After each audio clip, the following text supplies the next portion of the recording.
happened. What kind of place is this? Maybe I'm dead. I can't see any light. I might be dead. I can't get up.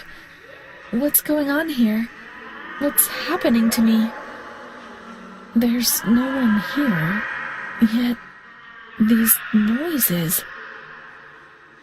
God, my head is killing me. I can't keep my eyes open.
Mummy took good care of Charlotte. She tucked her in, hugged her, gave her cuddles and kisses. She was very affectionate and loving. Nothing bad happened to Charlotte, and I was amazed. I did not understand. At first I was quite afraid. I feared that she wanted to hurt me. I was constantly expecting the moment when Mum would abandon her. Because I did not deserve to live. I did not deserve to be loved.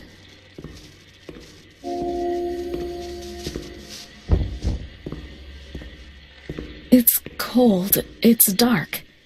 Now this could be a cozy place. We can take care of her. It's not forbidden. Charlotte is a good girl. This is a comfortable place for Charlotte. But it's cold. No. It's cold. Don't shiver, Charlotte. The cold will go away.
The cold goes away, you see?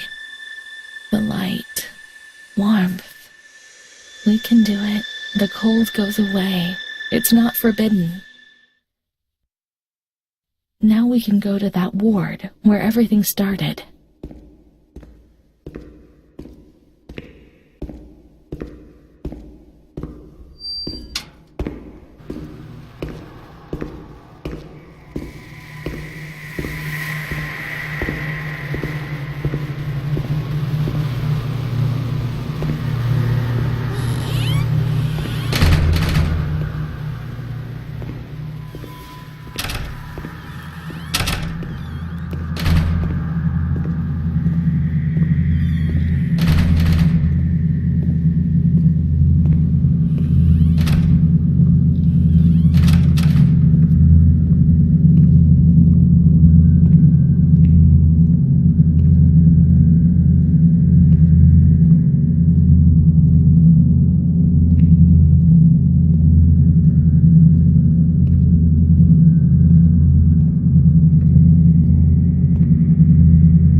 One day I turned off the light, but it didn't go dark.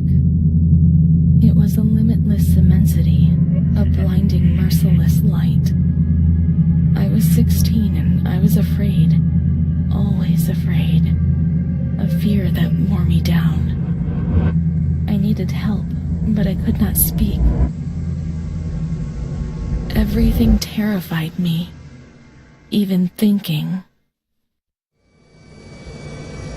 They said they were taking me to a place where the fear would go away, where I would get better.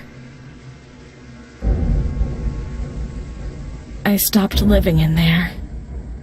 They dragged me away and tore off all of my clothes, every last stitch.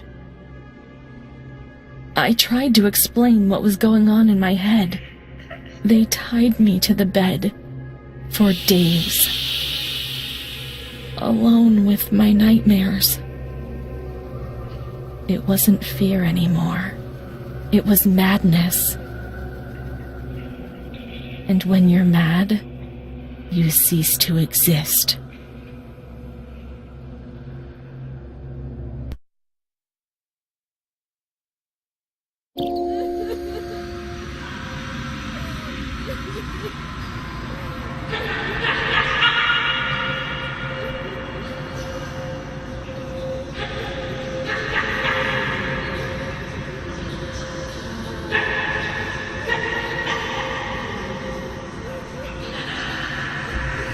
She was my only hope in this hell. I was falling down amongst the damned, but that woman and her smile kept me alive.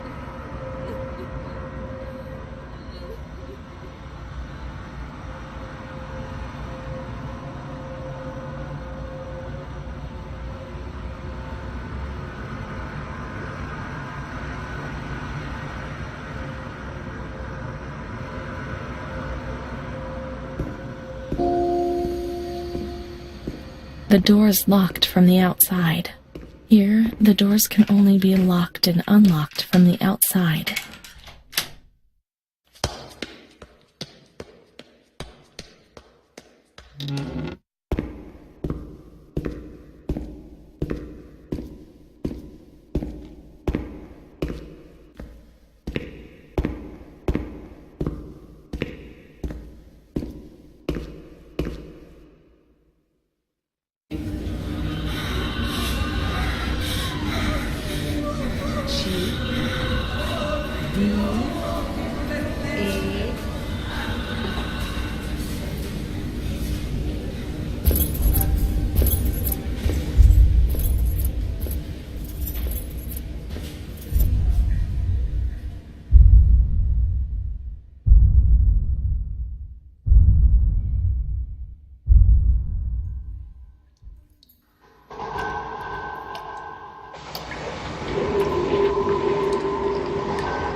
laughed, panted, lurched over me.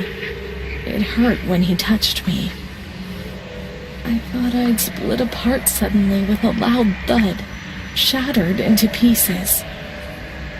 I felt fragile, sick, dirty, filthy. All I could do was clutch Charlotte tightly while Renee obeyed. He was the boss in the realm of light. I was devoured by the evil I had done. I threw up and could feel hell getting closer and closer. My God, those medical examinations. The doctors said there was something inside me, which they would have dragged out of me. My God.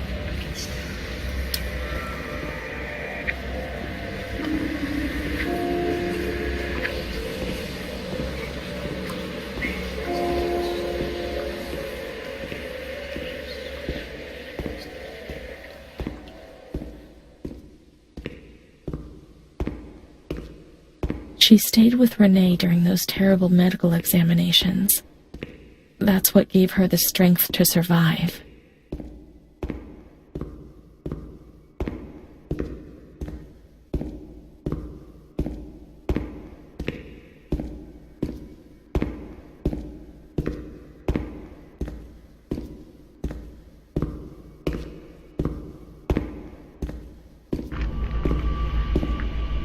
(21 08 1938) Confidential. Dear A, I know what you think about these things, so I am referring a patient to you, Renee T. This wretched girl eluded our control and caused trouble in the park almost 3 months ago. The nurses should pay more attention. I'm examining the girl on the 28th. I'll sort things out, don't worry. We don't want to make things any worse. Then they said that Renee was crazy and that the illness was all in her head. Be careful, little girl. Be careful. I was scared and I didn't talk to anyone about the illness. Only her. Not even the other doctor. He never touched Renee. He just wrote things down. You can tell me everything. Don't be afraid, he said. Everything's going to be fine. 12th March 1938. Renee T., 16 years old, Menarche at the age of 12, housewife, father unknown, mother a seamstress. Admitted for observation yesterday morning from Pontedera, accompanied by a police officer authorized by the examining magistrate of the Court of Pisa to be admitted for psychiatric evaluation, which has been executed by me. Medical certificate. Mental illness preceded by warning signs. Has suffered from depression for a year, believing she has tuberculosis. Food deprivation. We shouldn't read this document. It's forbidden. We mustn't. If they find out, there will be trouble.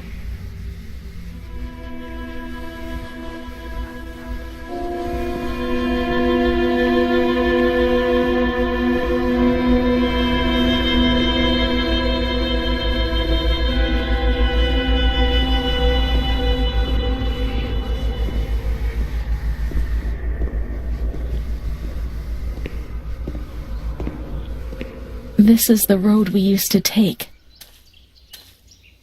If she hadn't been there, in the park on that bench in spring for all those days,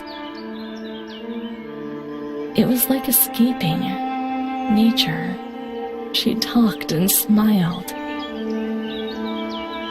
And then there were the kitchens. Sometimes we stole something to eat and went straight back to the bench to eat it in secret, and we laughed.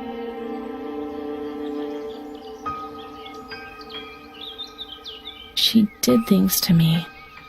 Sometimes she touched me. In the showers, I felt her body against mine for the first time. It was a shiver that warmed my soul. Eyes closed, the light slipped away.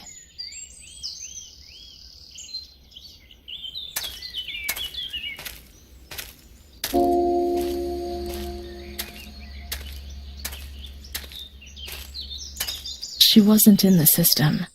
He wouldn't let her in. That's it. She must be the key to my memories, to the reasons why.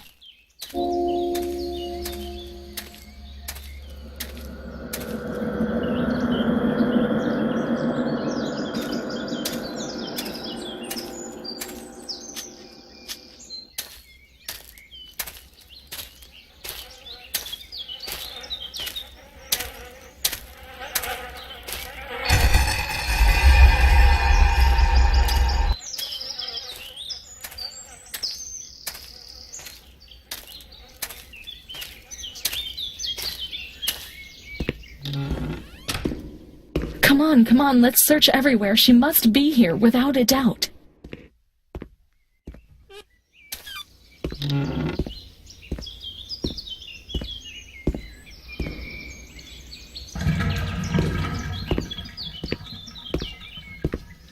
Adele, that little girl has been there, motionless in front of the kitchens for hours. Poor thing. I gave her a sweet. She ate it without saying a word and remained there still. I don't think she's well. We used to see her now and again. Now she's always there. I'm off. The doctor's not here. He'll be here in the afternoon. Try and speak to him. Poor thing. Lost in her dreams. She was only a little girl. But nobody gave her a cuddle. On the contrary, they punished her. They said she was ill. Her dreams were bothersome.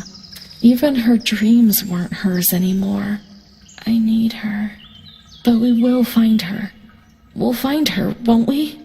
When the water in the shower was cold, we ran away.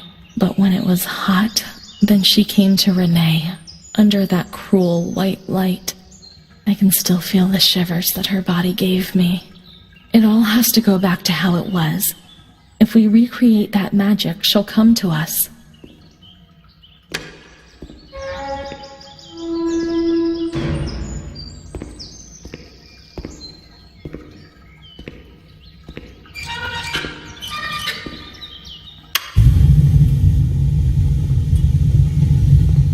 Now everything's ready. We can go to the showers. We can go along that narrow corridor in the kitchens. We'll meet her in the showers.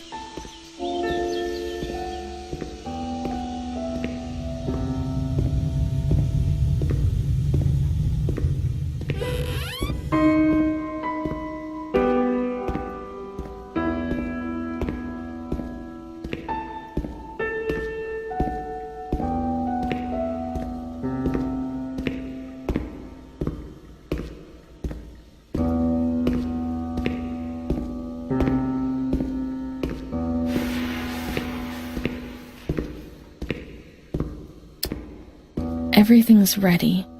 Let's strip off and leave our clothes on the hooks in the changing room.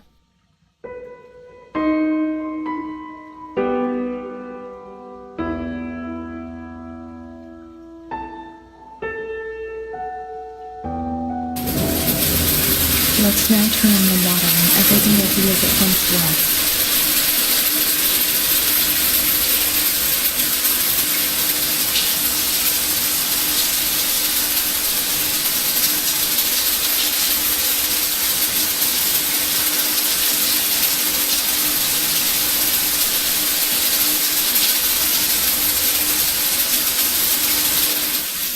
Amara was everything I could have been, but she existed no longer. I should have liked to cancel everything I used to do, and instead, I always did it again. It was my fault, and then she disappeared from my life.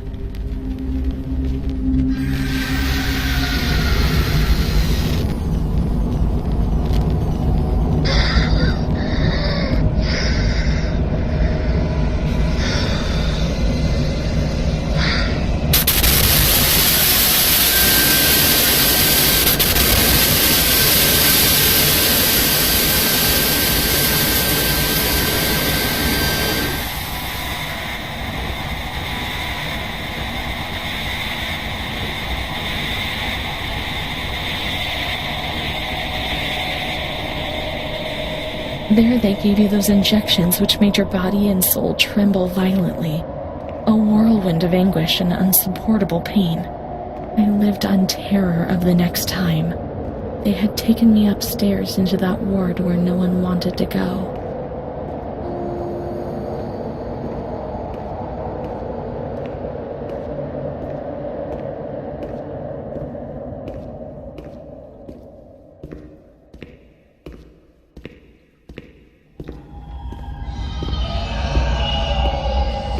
When there was too much chaos, they closed all the windows and the door. They switched off the lights and it was pitch black. Some people fell asleep. Some others stopped seeing their demons and things became more peaceful.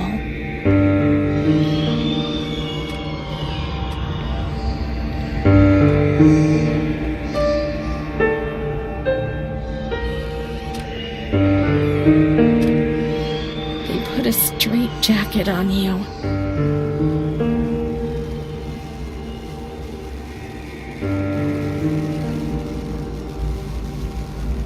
They gave you a cold shower.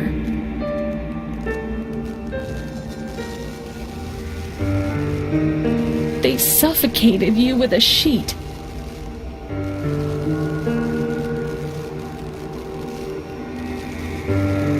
They tied you to the bed.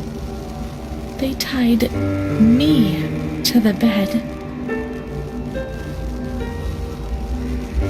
A woman died next to me, suffocated by her own vomit. She was tied down because she wouldn't stop masturbating.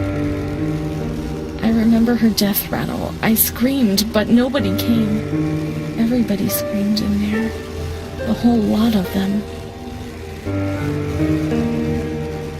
It was then that I saw that doll, which wasn't Charlotte. No, she wasn't Charlotte.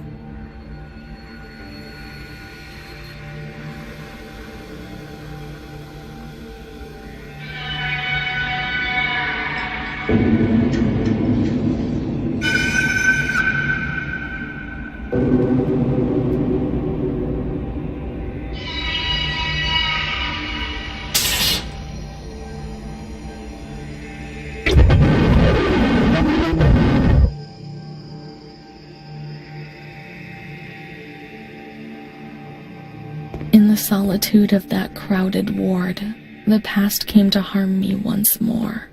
He brought it with him. I would never have expected to see him. He had come there to remind me who I was. That's what my mother used to do. That's what I had done. It seems that my life in here is a repetition of what it was out of here. The doll, the fear, the shame. I should have liked to cancel everything I used to do, and instead I did it again. Repeatedly. Montefoscoli, 12th November, 1939. Dear daughter, it is with great sadness that I have heard what has happened. Your transfer and your sufferings are a cause of great worry for me. It will take time, but you'll see. Things will improve. They'll treat you and you'll get better again. I pray a lot, every day. Write to me often and tell me if you need anything. I'll do what I can. Try to be strong, Mom. This is the last letter she wrote me. Once I was put into this ward, loneliness arrived. After that medical examination, I received no more letters from Mom. Why is that man here? Why doesn't she come? Did I make a mistake? It didn't look like she wanted to abandon me. What did I do wrong? I should like to be able to reply to her again now, to change things.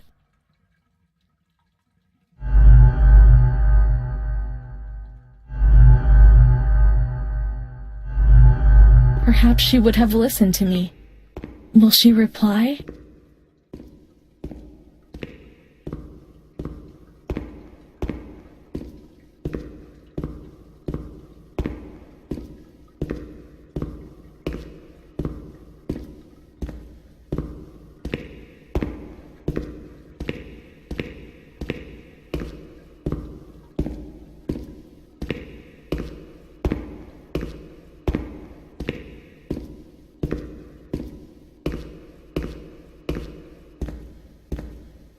When you were sent to a lunatic asylum, you lost the right to possess anything.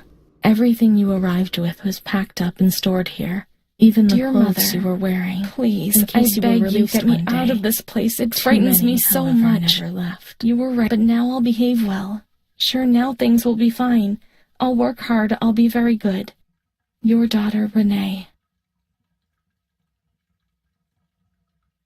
This letter. It was Renee's letter. Just like when it was written, but it was never sent. Why? Why did a thing like that happen? I've received your letter, Mum. You tell me to be patient and strong, while I only have fear and pain, and you no longer write to me. If only these lines could be my soul and tell you what's happening to me. The kids want to kill me. They all look the other way, and they tell me what I must do. I don't understand. She helps me, but what have they done to her? Can you tell me? Will you help me? Renee.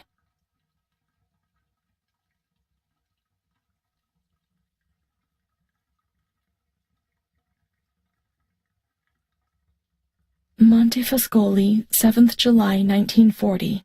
My dear daughter, I have received no news from you. You haven't even dropped me a line for months. Unfortunately, I can't afford to come and visit you. I've no money for the fare. Do you remember Mr. Onofrio? He'll soon be coming to Volterra on business. I've asked him if would be kind enough to ask the director to have news about you. I hope when he comes back, he'll be able to give me good news. But write to me. I know that I was strict with you. You have to excuse me. I didn't realize. I've given Mr. Onofrio a new doll for you. You told me that you lost yours, and I know you loved it so much. It's not as nice as your Charlotte, but I hope that it will comfort you nonetheless. Keep your chin up, daughter. Things will be fine. You'll see. Mom.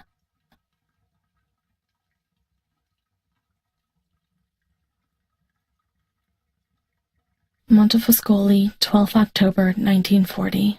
Dear daughter, I've written 2 letters to you and have received no reply. I await a letter anxiously every day. Mr. Onofrio has come back. He brought you the doll. Do you like it? He told me he didn't manage to speak to the director, but he did see you. I pray for you every day.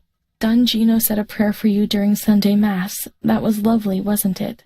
I've made up my mind, Renee. I'm going to bring you home. I've already written to the director. I told him that I'll take care of you. At the moment I'm not well and can't work, but I'll soon get better. You'll see as soon as I'm up to making the journey, I'll come and get you. I know you're suffering a lot, but bear up, I beg you. Mom will come to pick us up, won't she? Mom is good, but she's not well. That's why that man came. She also sent us the doll. I could have played with it and talked to it, waiting for her to come. But Renee never brought it with her. Perhaps she has been kidnapped like all the others and will be locked up here somewhere.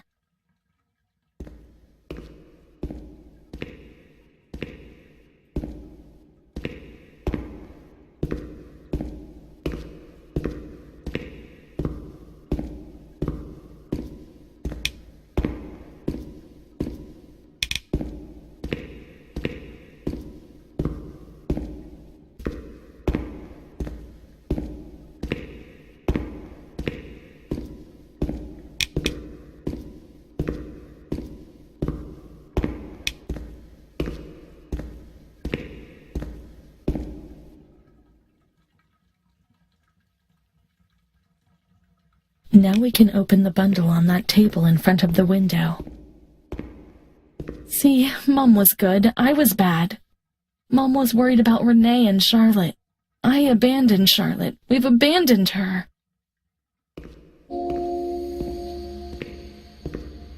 Let's look for Charlotte. We have abandoned her. She will always remain where we abandoned her, beneath the hot lights.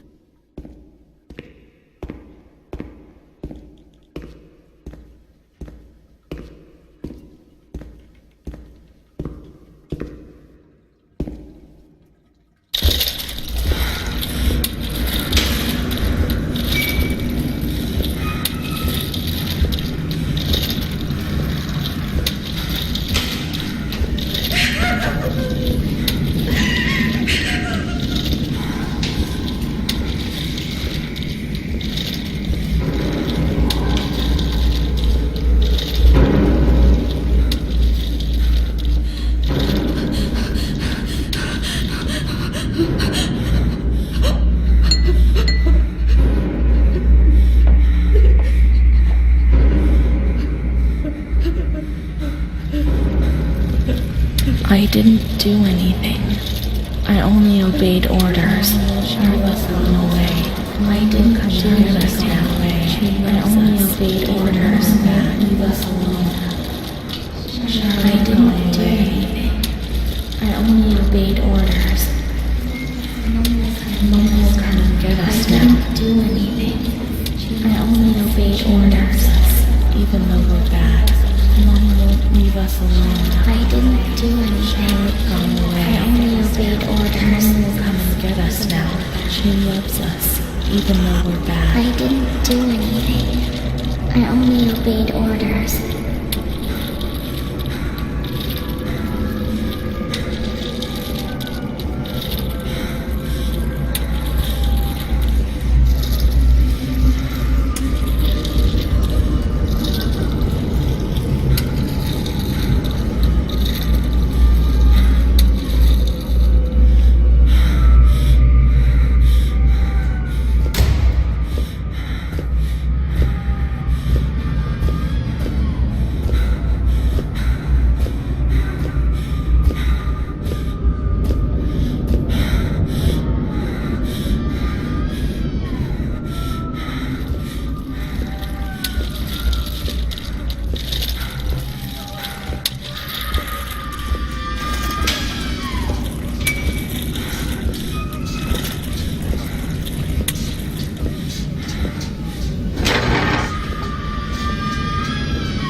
September 1938.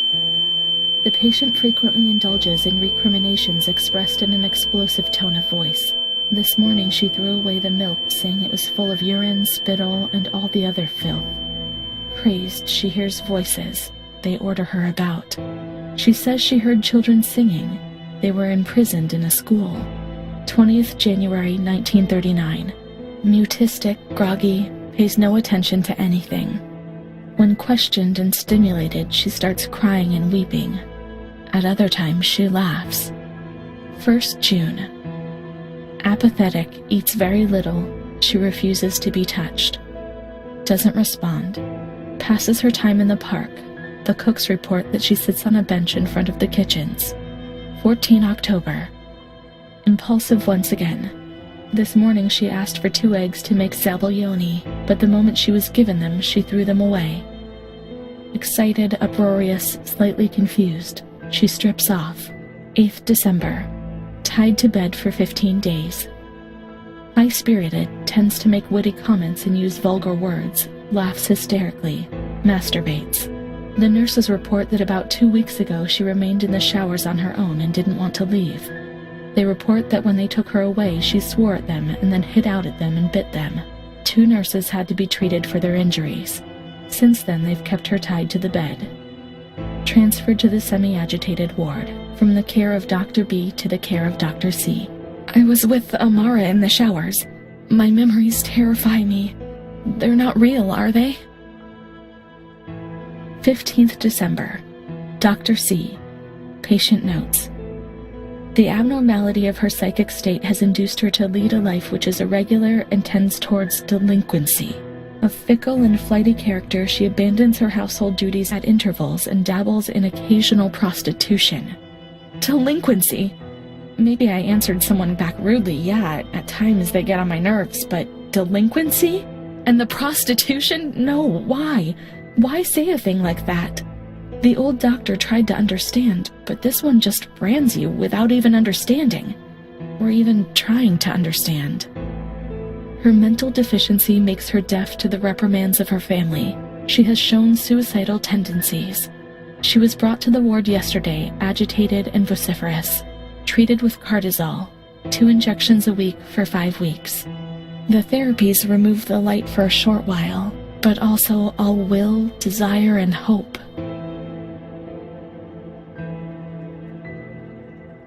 It was torture, but you couldn't refuse it. No one explained anything to us. No one tried to make us understand. We were like animals on a stock farm. 2nd June. After a long period of calm and improvement, the patient is very agitated today and vehemently refuses to submit to a gynecological examination. She swore and cursed those who generated her, flailing her arms and hitting out. The patient, according to reports by Dr. B, has been subjected to periodic checkups since she had a spontaneous abortion about 2 years ago in her 3rd month of pregnancy. Conception occurred after she had sexual intercourse with a stranger who sneaked into the hospital park. As detailed in the charges filed at police headquarters in Volterra, a copy of which is attached to these clinical notes. ES therapy. Spontaneous abortion? It's not true, I'm certain. How could I have invented things if I didn't even know what they were doing to me?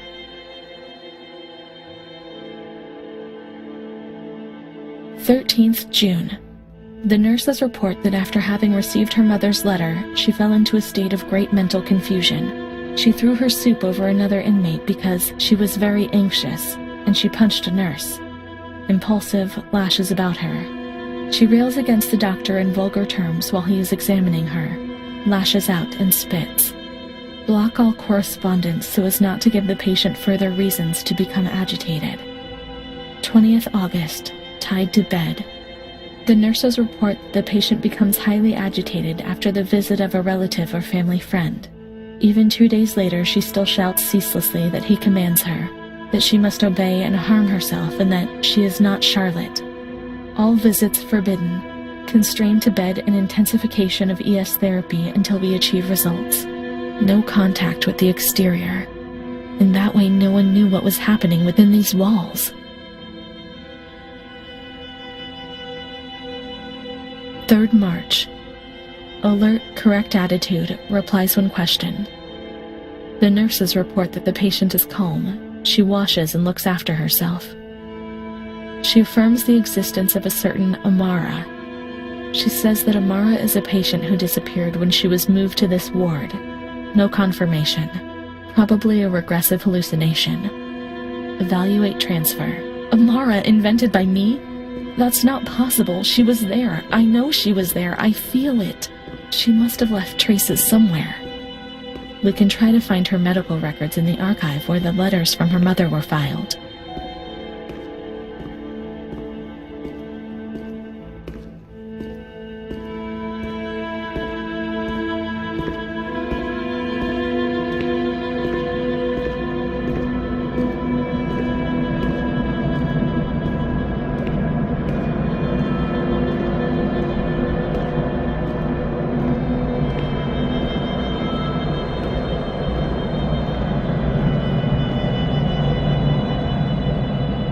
Amara B., age 32, housewife, mother of 2 daughters, married to Mario B. So Amara exists then, yet she had no children. She wasn't married, but that photo, it's her. 3rd June 1936, admitted yesterday. She shows signs of improvement. 10th June, jolly, calm, tranquil, she behaves well. Keeps herself tidy and clean. Discharged 8th June. 28th April 1937.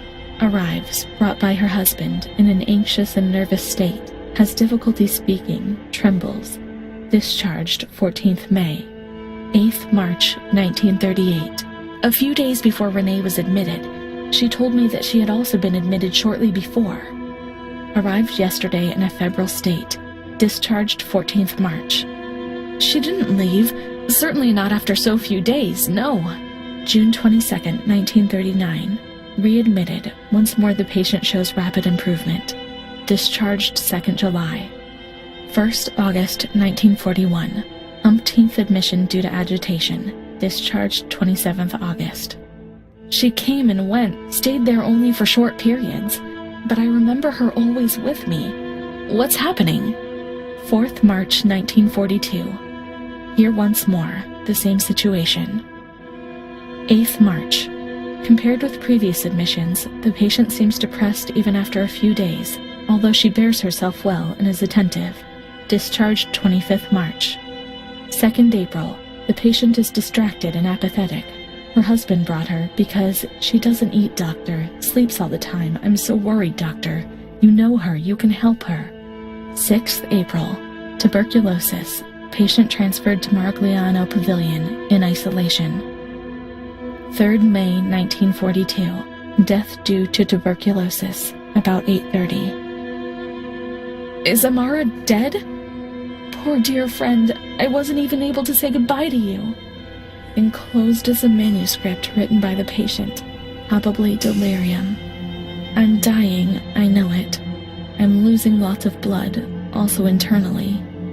It's strange, since I came back in here I can't think of anything other than that little girl with her sad eyes, her desperation.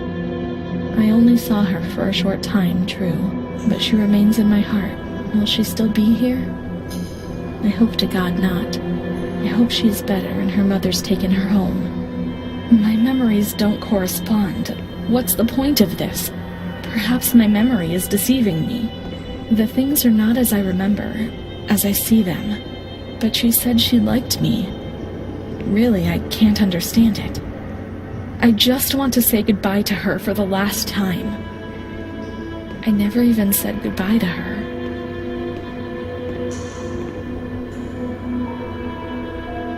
How could a soul survive in this hell? I wish to feel things again. Pain, passion. Once again feel the tears wetting my face. Remember to have lived.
I can't be sure it's Amara's. These crosses are nameless. How will we ever know whose they are? There are no names here. Amara no longer exists. Perhaps she never really existed. I myself was already dead. Why go on living? Let's put an end to it. I want to leave something written. I want to apologize for the suffering I have caused. I always wanted to eradicate what I used to do, but I just kept on doing it again and again. I kept on making mistakes, destroying my life and that of the people close to me.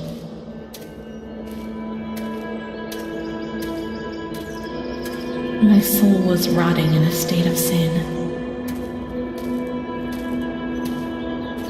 My life has been one continuous error. I'm so ashamed of what I've done.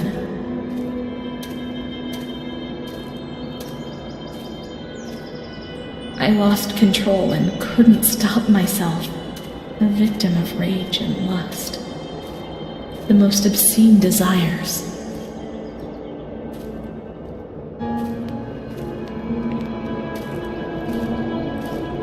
Mom, don't come to collect me. I beg you. I deserve to be in this place. It's my only chance.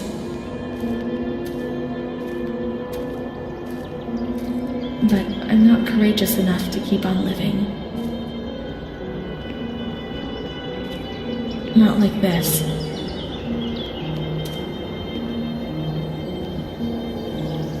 Not with this shame, which wears me out every damn day. Not with this anxiety, which transforms everything into fear. Not like this. But I'll never change, Mother, never. Let me die, but don't suffer for me.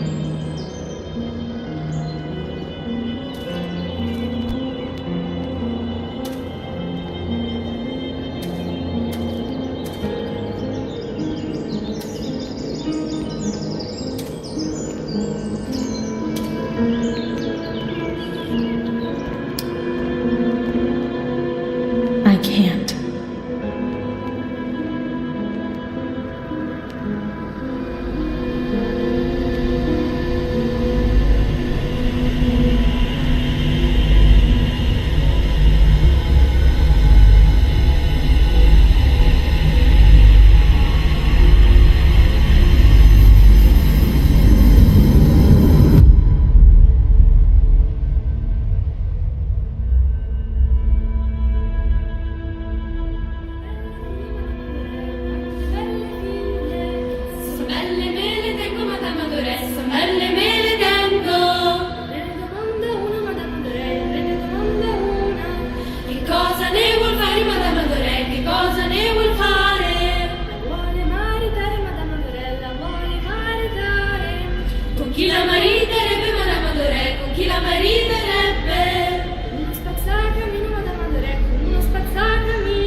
What's happened? What kind of place is this? Maybe I'm dead. I can't see any light. I might be dead. I can't get up. What's going on here? What's happening to me? There's no one here, yet these noises. God, my head is killing me. I can't keep my eyes open.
May 1942. In the past, the patient had expressed suicidal intentions, never carrying out her intentions. Yesterday, she injured herself badly, stabbing herself in the stomach with sharp, pointed scissors. Sedated, restrained, and transferred to a restraining cell. 10th May. Transferred to the agitated ward for observation, isolation, insulin shock therapy. 25th September. Positive response to treatment. She replies to questions and remembers what happened, but doesn't want to give explanations. She claims to have memory lapses, entire days upon which she remembers nothing. She appears to be anxious and seeks reassurance.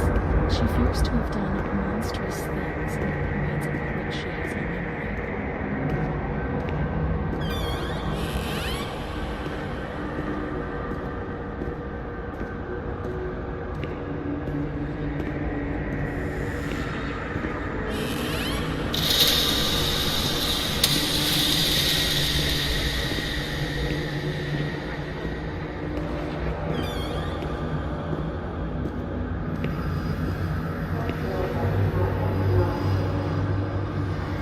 August 1942, We hereby communicate the death of Ada T., mother of Renee T., a patient in your institution. No known relative. Sincerely yours, Onofrio P. I've nobody left in the world. Nobody at all. Solitude is very strange.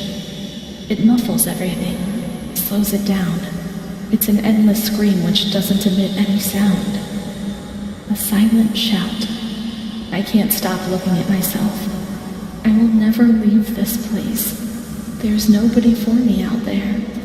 These walls have become my skin, and the wretched desperation within them is my soul without a voice. Here, nobody weeps anymore. How I would love to feel life, desperation, anger. I've stopped dreaming, daydreaming, maybe even thinking.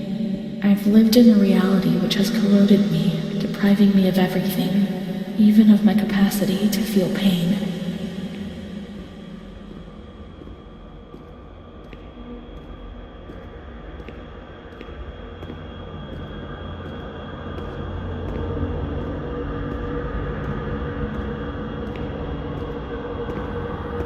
May 5th, 1943. Renee's in a good state of health. She eats and speaks, is orientated in space and time. Therapy suspended. 3rd December. She asks, reasonably, if she can leave the hospital. Evaluate patient for 6 months. 2nd May, 1944. Discharge denied, despite favorable psychiatric opinion. Patient has no home or means of support. 4th May. The reasons why discharge is impossible are explained, and in this manner Renee learns of her mother's death 2 years after the fact. 5th May. During the night she tried to kill herself by hanging herself with a sheet, saved by the nurses.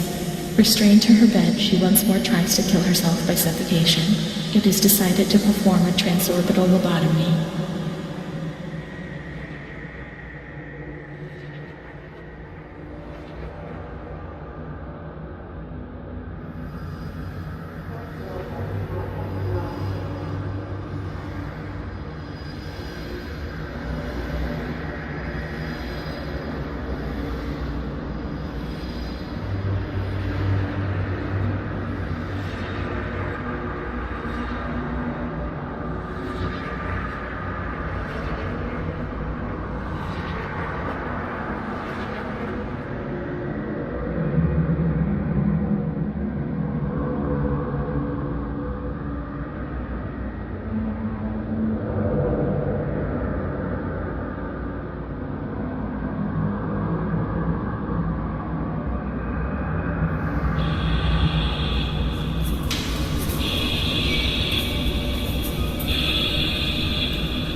10th of June, 1944. Operation successful. Patient tranquil and collaborative. Motor coordination capacity reduced, but she's improving. Transferred to the tranquil department in the care of Dr. B. 25th of October. Continues to talk about Amara and her doll, Charlotte. The disturbances of motor capacity show slight signs of improvement. Difficulty walking, not capable of riding, and the nurses report that they have to help her dress, wash, and feed herself. In the summer of 1944, Renee was transferred back into my department. Aware of little, indifferent, hardly ever spoke. One day, she said, "When I find the courage to look at myself in the mirror, I see a young face which is aged and looks at me full of fear." She is a woman now who has changed profoundly compared to the girl that I had under my care several years ago. Only the sadness of her gaze and her intelligence are unchanged. She's so young, just 23 years old, but is lacking all vitality. Perhaps her condition may improve, but probably not. Her life has been thrown away, and nobody did a thing to try to avoid this.